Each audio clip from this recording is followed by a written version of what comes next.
So how can you tell if the potential influencer that you want to work with is faking influence? Well, there are 5 major warning signs that someone might not be as influential as you think. Inside the video.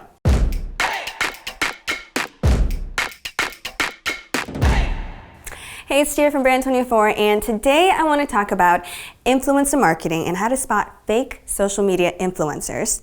But first, just how common is it to buy followers and fake influence? More common than we might think, actually. The New York Times wrote about this in their article, The Follower Factory, where many iconic celebrities and influencers were exposed for buying followers from companies like Devumi. So Devumi is a company that specializes in selling social media followers, and not only. For just a few cents, you could buy views on YouTube, plays on SoundCloud, skill endorsements on LinkedIn, and of course, social media followers and engagement.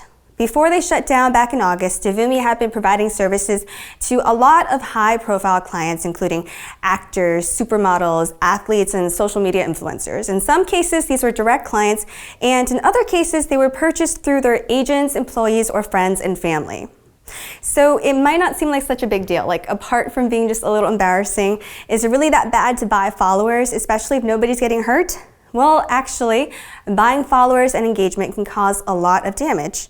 For starters, influencer marketing depends on brands being able to correctly identify the right influencers to work with, and they usually pay pretty well for these collaborations. So businesses stand to lose quite a bit of money from working with people who are not really as influential as they might have thought.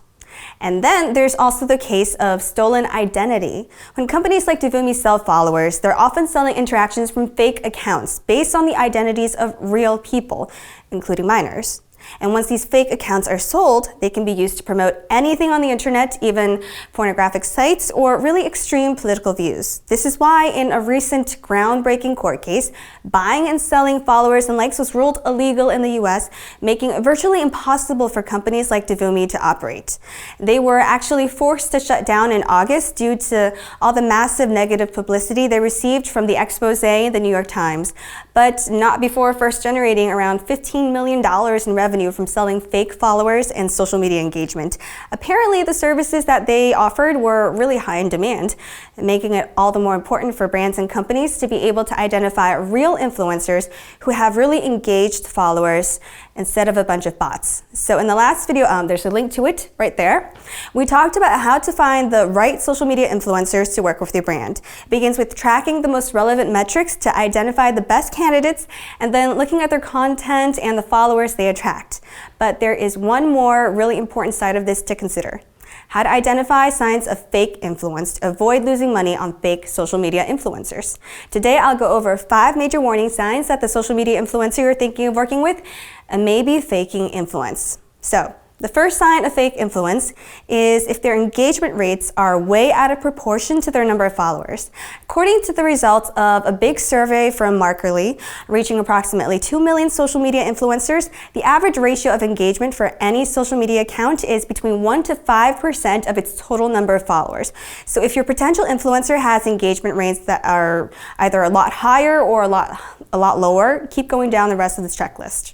The second warning sign that you could be dealing with a fake influencer is if you see overnight growth. I mean, this could be the result of a viral post suddenly skyrocketing their follower count, but it's not very likely. Most influencers spend several years or at least a significant amount of time building their reputation and cementing their status among their followers. It takes time to build trust.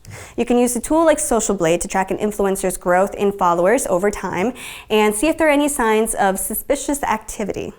So the third sign that someone's faking influence is if the majority of the comments that their content gets is really generic. This is most visible on Instagram, where bots might leave a comment like "cool pic," "great," or "nice one," which could be applied to almost any type of post, such as a selfie, yesterday's breakfast, or even this picture of an elevator. And the fourth red flag that you may not be talking to a legitimate influencer can be observed from their audience. Look into their followers and make sure they consist of real people. Real people have real names, or at least go by something that kind of makes sense, not a bunch of gibberish letters. And when they post pictures, they're real images, not stock photos. And the fifth sign that an account doesn't hold as much influence as they'd like you to think is if they have a suspiciously high number of followers. I mean, If you've never heard of this person before, then you're right to wonder how they could possibly have as many followers as Kendall Jenner or Lady Gaga. As Devumi clearly showed us, it's not hard to purchase followers, and a lot of people do it, either directly or indirectly. So, before you start collaborating with any influencer, run down this checklist first. But of course, remember that there are always exceptions. If you find someone who seems to be the perfect match for your brand, but their account appears to have some unusual activity, just reach out to them and ask about it. They might have a perfectly valid explanation. Anyway, that is it for this week. If you have any questions or comments, go ahead and put them in the comment section below. And if you found this video helpful, feel free to like, share, and subscribe to our YouTube channel, where I will be explaining how to do even more in social media and digital marketing each week. Thank you so much for watching, and I'll see you next time. Bye.